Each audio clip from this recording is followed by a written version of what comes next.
Oh! Sandali, sandali. Baka balak.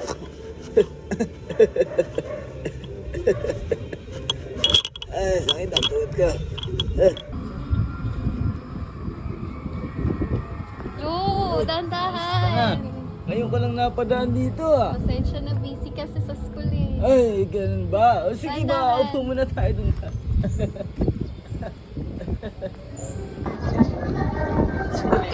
Ano na nga pala yung tatay mo? Pasaway pa rin naman ako malong. Ay, naku. Di pa rin nagbabago. Manang-mana sa'yo. Ay! Ano dala mo lang? Naglilinis kasi ako, nakalimutan kong nilapag. Eh, teka ba, papakita ko sa'yo. Makapo na tayo. Itong kauna to naglalaman ng litrato ng aking lolo. Tingnan mo.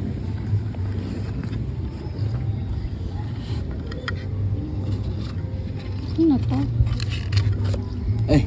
Yan ang litrato ng lolo ko. Ang lolo ng lolo mo. Alam ko na saan ako nagmana. Ayan. Etong litrato na to mga kasamahan ng lolo mo.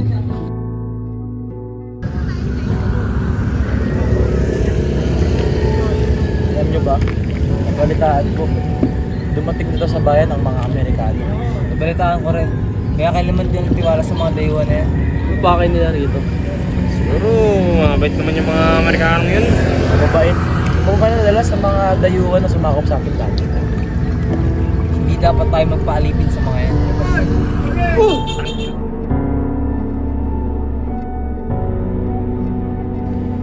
Dahil sa labis na pagpapahirap ng mga Amerikano, nagsagawa ng pagpaplano ng pag-atake ang mga manggagawang Pilipino para tapusin ang pagpapahirap sa kanila ng mga dayuhan.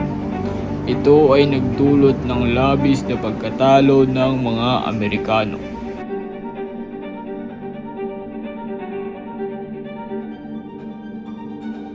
Nagawa na natin to dati. At magagawa pa ulit natin to ngayon. Ngunit pinuno, kulang tayo sa kagamitan at makinarya. Anong ating maaaring gawin? Gagamitan natin sila ng isip at diskarte. Pag tunog ng kampana, tayo ay aatake sa mga Amerikano. Setyembre 28, 1901, naganap ang pag-atake ng mga Pilipino laban sa mga Amerikano.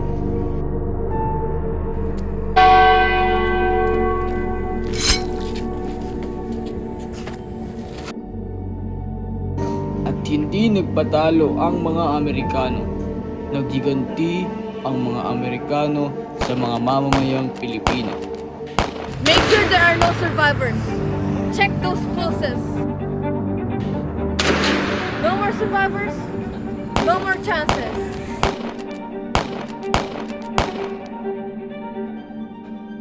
And get those bells. Eto, ano talo? Yan ang simbolo ng Balangiga sa Summer Leyte. Grabe pala mga nangyari nun, no? Talaga, sinabi mo pa. Ano yan? 4, 5, go.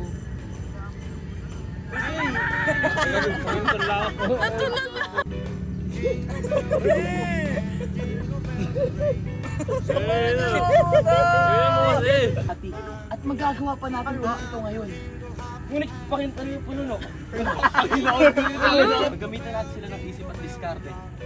Kinakasi na ito eh.